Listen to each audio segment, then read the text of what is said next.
I grew up in a pretty standard family, just me and my folks, living in a small, cozy house at the edge of town. My dad worked the late shifts at the factory, and my mom was a cashier at the local grocery store. Money was tight, but we got by. I was their only kid, and they poured all their love into me, even though I wasn't the easiest child to care for. From a young age, I was always the sickly one, catching colds that seemed to linger for weeks and struggling with a bunch of allergies that kept me indoors more than out. I was thin, way too thin for my age, and my clothes? Well, let's just say fashion was the least of our concerns. School was a battlefield. I tried to blend into the background, but somehow, I always stood out, and not in a good way. My classmate, Sarah, she made sure of that. Sarah was everything I wasn't: popular, pretty, and always dressed like she was about to walk into a photo shoot. One day, trying to dodge the bullies, I was late to class. Slipping into my seat, I hoped for a quiet day. That hope vanished the moment Sarah noticed me. "Look who decided to show up," Sarah sneered, loud enough for the whole class to hear. "Thought you were too sick to come to school, or did you finally find something to wear that didn't come from a charity bin?" Her friends laughed, echoing her cruelty. I wanted to disappear, but there was nowhere to hide. I kept my eyes down, whispering, "Just leave me alone, Sarah." "What was that?" she mocked, stepping closer. "Can't hear you. Speak up." Before I could muster a response, Mr. Jenkins, our math teacher, entered the room, cutting off whatever Sarah had planned next. The rest of the day, I kept to myself, speaking only when spoken to, and even then, my words were barely above a whisper. At home, things were different. It was my safe haven. My parents, seeing my downcast eyes at dinner, exchanged worried glances. "Nellie, honey, you barely touched your food." "Something happened at school today?" my mom asked, her voice full of concern. I shrugged, pushing my food around my plate. "It's nothing. Just tired, I guess." My dad, quiet until now, put down his fork. "You know, Nellie, you can talk to us. Whatever it is, we're here for you." I nodded, knowing they meant every word. But explaining the day's humiliation felt impossible. "Thanks, Dad. I'm just really tired. Think I'll head to bed early." Dragging my feet towards the school gates, I braced myself for another day of dodging glares and whispered insults. My backpack felt like it weighed a ton, loaded with textbooks and the heavy dread of facing Sarah and her clique. As I navigated the crowded hallways, trying my best to become invisible, I heard the all-too-familiar voice that made my stomach twist in knots. "Hey, ghost girl, try not to vanish before class starts," sneered Mark, one of Sarah's loyal sidekicks. His nickname for me, a jab at my pale complexion and tendency to keep to myself, echoed off the lockers, drawing snickers from nearby students. I quickened my pace, not daring to look up. "Just ignore him," I muttered to myself, but the words felt hollow. The day's first challenge was surviving homeroom. Mrs. Parker, ever oblivious, droned on about the importance of attendance just as I slipped into my seat at the back. I barely settled in when Sarah, draped in her latest fashionable outfit, sauntered in, her entourage in tow. "Nice of you to join us, Nellie. We were worried you got lost in your closet of hand-me-downs," Sarah quipped loudly, tossing her hair as she passed my desk. A chorus of laughter followed. I clenched my fists, feeling the heat rise to my cheeks. "Just leave me alone," I shot back quietly, more to my desk than to her. "What was that, Nellie?" "Speak up, we can't hear you," Sarah taunted, turning to face me with a smirk. I shook my head, choosing silence over a battle I couldn't win. The bell rang, a temporary reprieve, but the relief was short-lived. Each class transition felt like running a gauntlet, with Sarah and her crew lying in wait to hurl their next insult or snide comment. Lunchtime was no sanctuary either. I found a secluded spot under an old oak tree, a safe distance from the cafeteria's chaos and cruelty. As I nibbled on my sandwich, thoughts of just disappearing consumed me. "Hey, why you sitting all by yourself here?" a voice interrupted my solitude. I looked up to see Jake, a guy from my English class. He wasn't one of Sarah's crowd, but I was wary all the same. "Just like the quiet," I replied, hoping he'd take the hint and leave me be. He shrugged, unfazed, and sat down beside me. "Suit yourself. Sarah's being a real piece of work, huh?" I was taken aback by his bluntness. "You could say that," I admitted, surprised by my own candor. "Listen, Nellie, you can't let her get to you." "She's all talk," Jake said, his tone earnest. I wanted to believe him, to find the strength to stand up to Sarah, but the words felt like a distant dream. "Easier said than done," I mumbled, my gaze fixed on the grass below. The bell, signaling the end of lunch, snapped me out of my reverie. Gathering my things, I offered Jake a small smile. "Thanks for, sitting with me." "No problem. See you around, Nellie," he said, heading back to the building. The rest of the day passed in a blur. With each class, I counted down the minutes until I could escape back to the safety of my home. But the day wasn't without its lessons.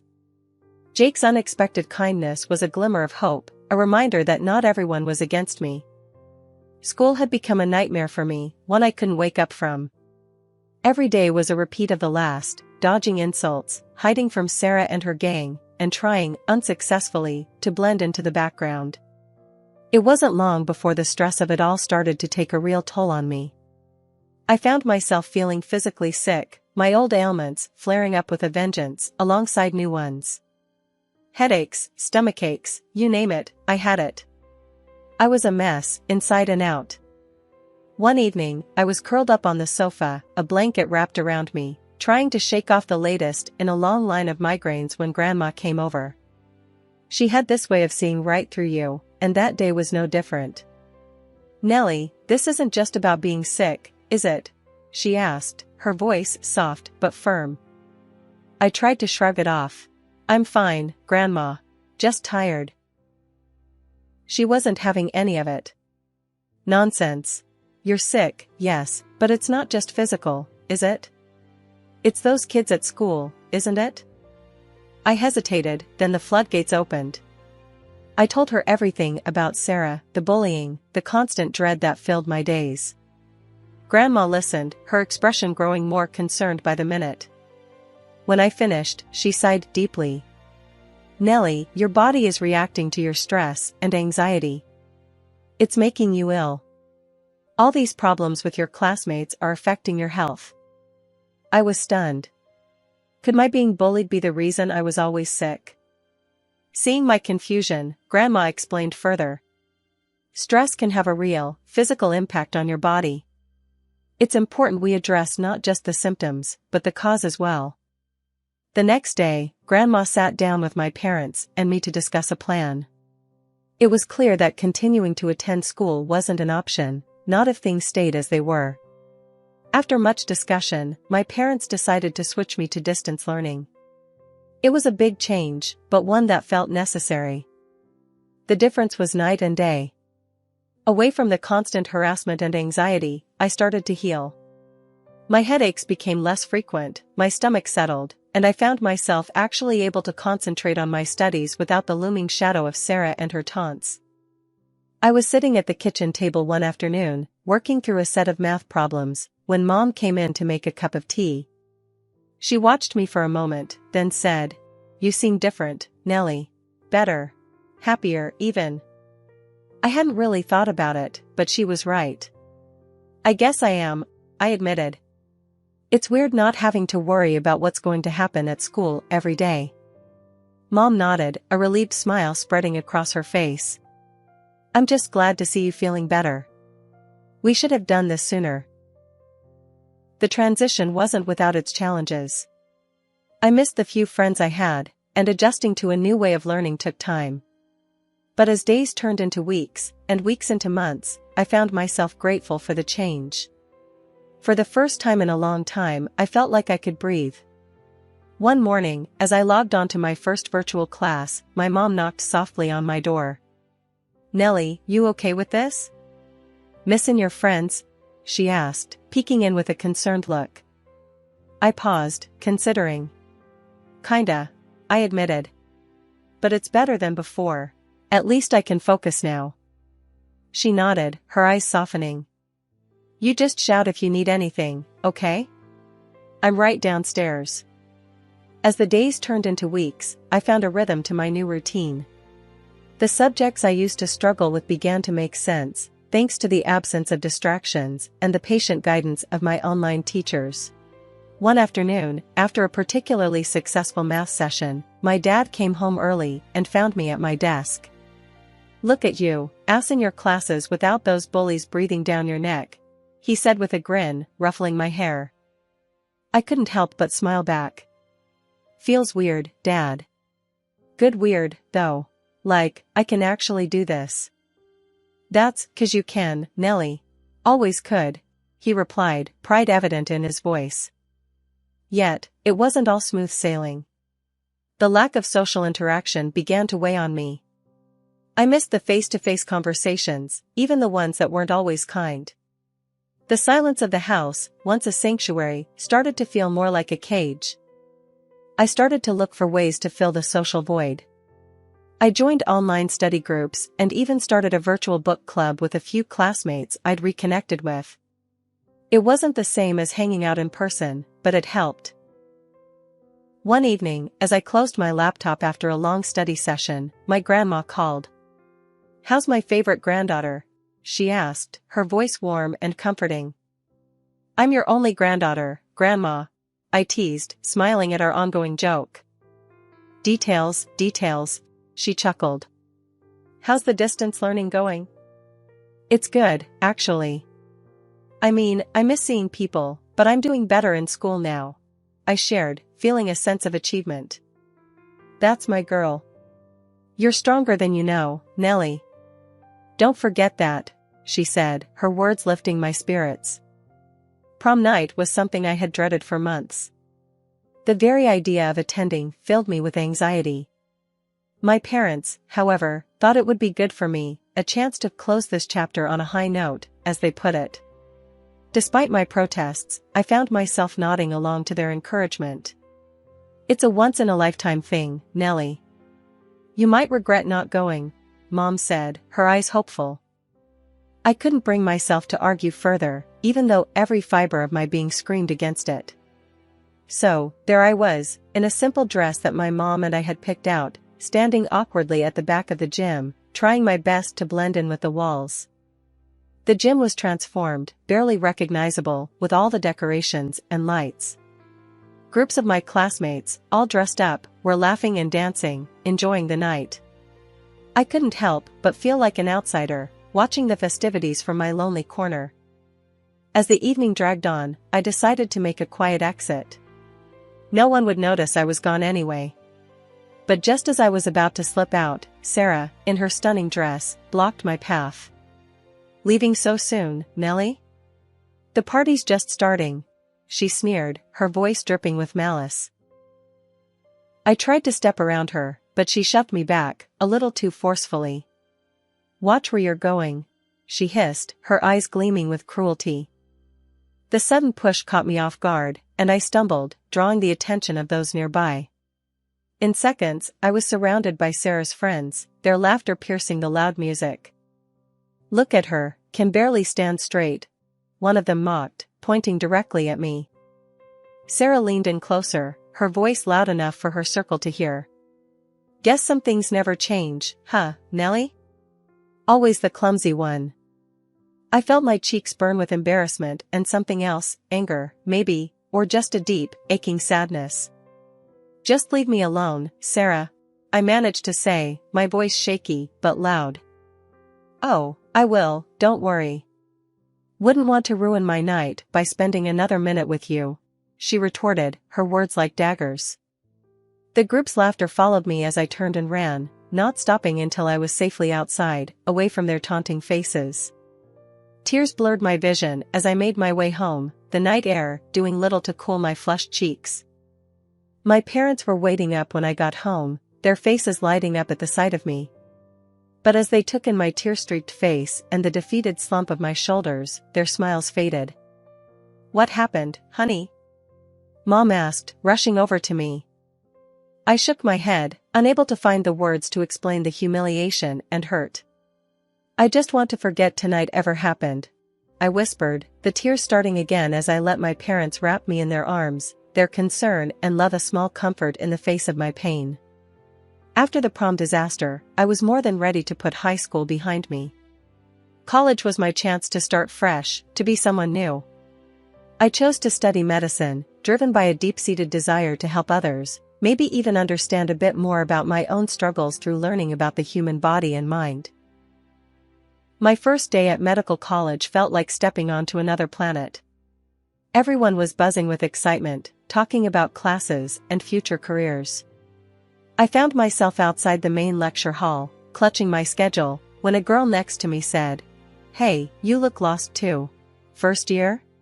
"Yeah," I replied, grateful for the conversation. "Nellie," I introduced myself. "I'm Zoe. Nervous?" "Terrified," I admitted with a laugh. Zoe and I stuck together, finding our way to the lecture hall. Sitting down, I felt a nervous excitement bubble up inside me. This was it, my chance to really make something of myself. As weeks turned into months, I started to come into my own. I was doing well in my classes, even making a few friends. Zoe and I became inseparable, studying together and encouraging each other through the tough exams and endless assignments. Our hard work paid off, and I found myself thriving in a way I never had before. The subject of psychosomatic medicine particularly fascinated me, the idea that the mind could have such a profound effect on the body. It resonated with my own experiences, and I dove into the research with a passion. One day, after presenting a paper I'd written on stress and its physical manifestations, my professor pulled me aside. "Nellie, your work is impressive. Have you considered specializing in this field?" I was taken aback. I hadn't really thought about it. He nodded thoughtfully. "Think about it. You have a knack for understanding the complexities of the human mind and body. It's a rare gift." His encouragement bolstered my confidence, and I began to see a clear path ahead of me. I was going to use my past, my struggles, and turn them into something positive. I was going to help people heal, not just physically but emotionally too. As the years passed, I graduated from medical college with honors, my sights set on specializing in psychosomatic medicine. My family was proud, and I, for the first time in a long time, was proud of myself too. I had turned my life around, and I was ready to face whatever came next with a newfound strength and determination. Zoe hugged me tight on graduation day. "Look at us, we made it." "Yeah, we did," I said, smiling. "Here's to new beginnings." And as we threw our caps into the air, I felt a sense of closure. The hurt and isolation of my past were behind me. Ahead lay a future full of possibilities, a chance to make a real difference. And I was ready for it, more ready than I'd ever been. After pouring years into researching the profound effects of psycho-emotional stress on the body, my work started gaining traction. I'd written extensively on how the turmoil of our minds could physically manifest, leading to real, often severe health issues. Stress, anxiety, the grind of daily life, it all could lead to negative reactions within the body, spiraling into chronic conditions. What fascinated me most was finding ways to reverse or manage these effects, by addressing the root, the mind state. This journey of mine caught the eyes and ears of the medical community. Invitations flooded in, asking me to share my findings with peers, specialists, and even skeptics. It wasn't long before my name became somewhat of a buzzword in medical circles, a symbol of a fresh perspective on holistic healing. My big break came when I was invited as a speaker at the annual health conference. The topic I chose, the mind-body connection, psycho-emotional stress and physical health, struck a chord. As I spoke, I could see the realization dawn on many faces. This wasn't just theory, it was reality affecting countless lives. I walked off that stage to a sea of applause, my heart racing not from fear, but exhilaration. I'd overcome my dread of public speaking, facing down an auditorium packed with professionals, and I'd held my own. The buzz from my presentation didn't just end with applause. Post-conference, an invitation came my way that would have seemed unimaginable years ago, a dinner with the who's who of the health sector. Government officials, insurance bigwigs, clinic heads, and industry specialists, all were to be there. As the day of the dinner approached, a mix of excitement and nerves took over. This was more than just a meal, it was a networking goldmine, a chance to discuss potential collaborations, to take my work to the next level. I stood in front of my mirror, makeup in hand, determined to look my best. I wasn't just representing my research, I was representing myself, my journey. I chose my dress carefully, the one that always made me feel confident and at ease. As I applied my makeup, I allowed myself a moment to reflect on the significance of this evening. It wasn't about looking no worse than the other women there, it was about feeling my best, about walking into that restaurant with my head held high, knowing I belonged. At this elegant dinner, surrounded by the health sector's elite, I felt like I was finally where I belonged. Compliments flowed my way, each one boosting my confidence more than the last. As the evening wound down, I decided it was time to head home, still riding the high of the night's successes. But as I made my way through the hallway, a familiar voice stopped me in my tracks. It was her, Sarah, my high school nightmare. "Wow, look at you. Finally figured out how to dress, huh?" Sarah's voice, laced with that same condescending tone, filled the space between us. I turned to face her, finding her just as beautiful and just as arrogant as she'd been back in school. The years had changed us both, but it seemed her spirit remained untouched by time. "Long time no see, Sarah," I said calmly. Sarah laughed, a sound that once would have sent me spiraling into anxiety. "Seriously, though, how much did you have to borrow to afford a night here? This place isn't cheap." I met her gaze, steady and calm. The fear and insecurity she once inspired in me had long since faded, replaced by a strength forged in overcoming and succeeding, despite people like her. Before I could respond, the organizer of the dinner, Mr. Thompson, approached, his concern evident. "Is everything all right here?" he asked, looking from me to Sarah. I nodded, offering him a smile. "Yes, thank you. Just catching up with an old classmate." Sarah, fueled by alcohol and unchecked pride, continued her tirade, oblivious to the discomfort she was causing. She even went as far as to bring her husband into the mix, beckoning him over with the promise of joining in on her mockery. However, the moment her husband, who I recognized as the director of a company interested in my research, realized the situation, his demeanor changed drastically. "I'm so sorry," he began, his apology directed at me with a sincerity that took me by surprise. "My wife's behavior is unacceptable." He then turned to Sarah, his frustration boiling over. "Do you realize what you've done? You're jeopardizing important opportunities with your behavior. I've been looking forward to collaborating with Dr. Nellie Stewart here, and you're here making a scene." The sight of him leading Sarah away, her protests echoing down the hallway, was surreal. Moments later, he returned alone, his expression apologetic. "I can't tell you how sorry I am for my wife's behavior," he said, his voice earnest. "I hope this doesn't affect our potential collaboration. Your work is invaluable." After the dinner, as I was leaving, I saw her, my former tormentor from school, sitting outside on the steps, her makeup smudged from tears. She looked up as I approached, her eyes red and puffy. "Hey, can you talk to him for me? You seem to have his ear," she hiccuped, her voice a mix of desperation and vodka. I paused, looking down at her. This was the girl who made my life a living hell back in the day, now asking for my help. The irony wasn't lost on me. "I'm not getting involved," I said firmly. "This is between you and him." "But you're like, doing so well." "He listens to you," she persisted, stumbling over her words. "That doesn't make it my business," I replied, my tone leaving no room for further discussion. I left her there, on the steps, a mess of her own making. Walking home, I couldn't help but feel a surge of satisfaction. I had come full circle, from the girl who was bullied to someone who stood her ground, unafraid. The news of her divorce came through the grapevine. I'd be lying if I said it didn't give me a sense of vindication. As for me, life was looking up. I had found someone, a man who appreciated me for who I was, someone kind and interesting. We were talking about a future together, something I never thought I'd have. Continuing my work, I felt more motivated than ever.